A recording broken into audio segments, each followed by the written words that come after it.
Hey everyone, John here! And not working weekends has proven to be an ordeal because so much has happened and I've got to catch up on it all now. And I know what you're thinking. You're thinking, John, please, oh please conclude the Spine Saga. So for the last two news updates that I've done, I've been talking about the spines of Switch boxes. And on Nintendo Today, they have shown us a 3D view of the box arts. So let's take a look. Not just for America though, but also for Europe and Japan. So in America, you guys get a nice, centered, non-uniform font on top of your wraparound box art. I think this looks pretty darn nice. Back on Switch 1, you guys had it top-aligned, the text, so it's gone center like Europe now, which is cool. However, in Europe, we now have it top-aligned, like America had it on Switch 1. Not only that, but the font is the uniform Switch 1 spine font. So we've switched alignments, but you guys get your wacky little fonts, whereas we don't. But at least we have the wraparound box art like you guys. And then finally, Japan is actually really similar to Europe, top-aligned. What's a bit strange though is with this box particularly, you can tell that the color scheme where the American spine is was kind of made for that font, right? Whereas the European one, it kind of bleeds in, you kind of lose it. Anyway, this is the end of Spine Saga, for now, unless there's another big breakthrough. But let's talk about one other Nintendo Today thing that was posted yesterday, and that is using the mouse on the menu. I think this was somewhat expected, but they haven't shown it until now. So when you're on the Switch menu screen, you can just put your mouse down on a surface on your knee and start navigating all the menus using that mouse. And that's pretty cool.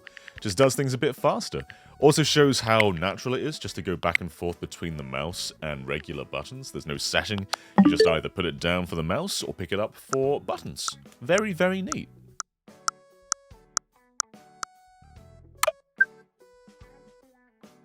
Our next piece of news is about the Switch 2 version of Cyberpunk.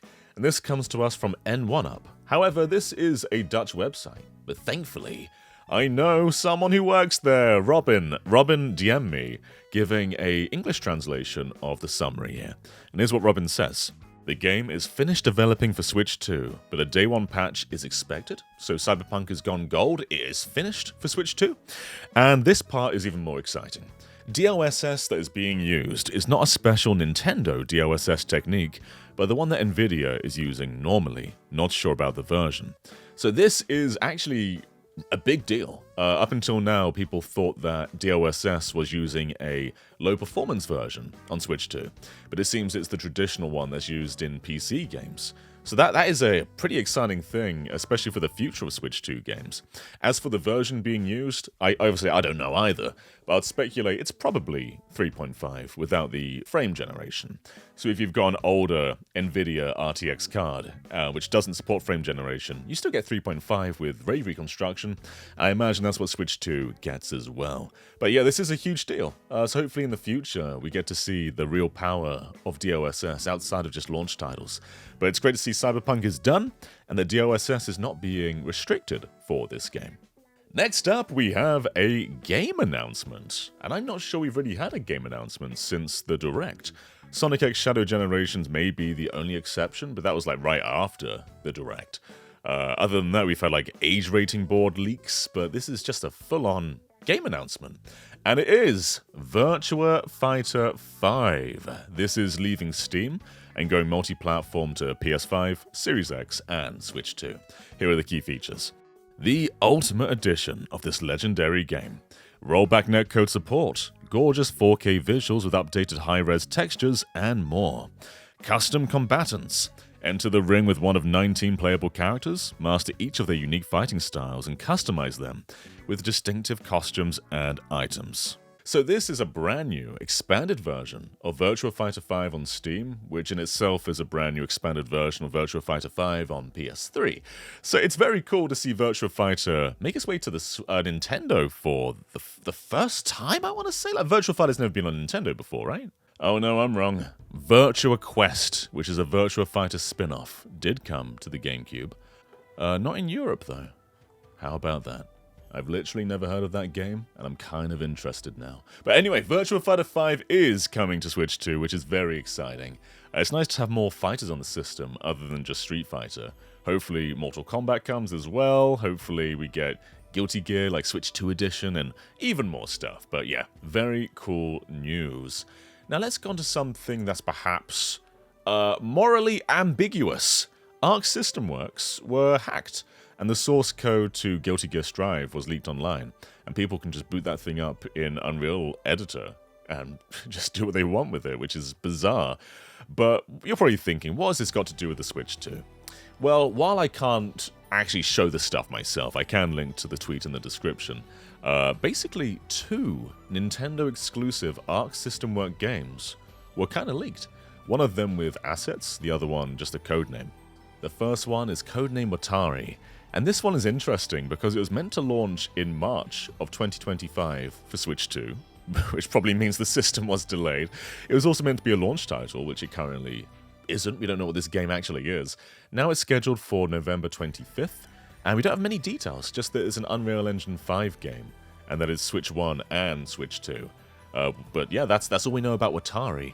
But the more interesting one is Project Life. We have images for this. Again, click the link down below to see them. And if you've done that now, you're probably thinking, John, this looks an awful lot like Hotel Dusk or Last Window. And you're absolutely right, it does. So Arc System Works also developed Another Code Recollection, which came out last year, and that was only made because original staff who worked on Another Code and Hotel Dusk now work at Arc System Works. So they are able to make Another Code games and Hotel Dusk games in collaboration with Nintendo. However, is this actually Hotel Dusk? Probably not. There's nothing that really resembles it other than the art style, and that could just be something used on a brand new IP. So either this is Hotel Dusk 3, or this is a new property. But it also seems to be a download exclusive smaller game, and I don't think Nintendo would do that with Hotel Dusk. So I imagine this is a brand new IP from Arc System Works and the talent behind Hotel Dusk, while unlikely to actually be Hotel Dusk. But this is also another Switch 2 game. And by the way, if Hotel Dusk ever came to the Switch 2, the mouse would be perfect for it. It would be absolutely perfect. I want this to happen so much. And if you played Another Code Recollection, actually there was kind of a tease for Hotel Dusk right at the end. So I think it's happening. Whether Project Life is it doesn't seem to be. But I'm excited for it anyway, because that's a very talented team, and I want to support anything they make. But yeah, it could be Hotel Dusk, which would be bonkers. Bonkers! And one last Nintendo-related thing in the Arc System Works leak is about game cards. So we now know that there's no room for doubt now that there's only 2 game cards. It is the Game Key card one and the 64 gig one. There are no in-betweens. People thought that maybe the low-capacity one would be like an 8 gig one or a 2 gig one, but no, the low-capacity one is the Game Key card. That is now official. That was part of the documents that is in there.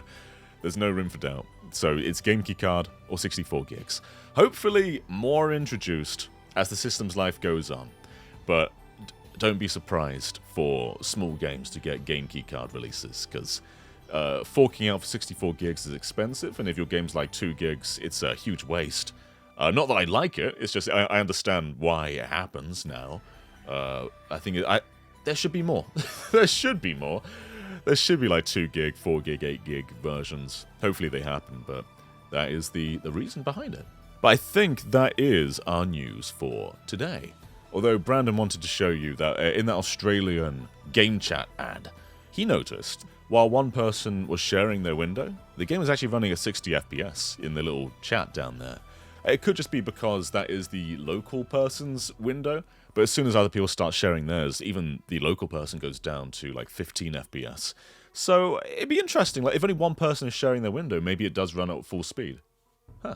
Who knows? But anyway, that is the news for today. Did you miss any of this over the weekend? And if so, I'm glad that you're now caught up. Anyway, thank you so much for watching, and I will catch you next time. Bye-bye.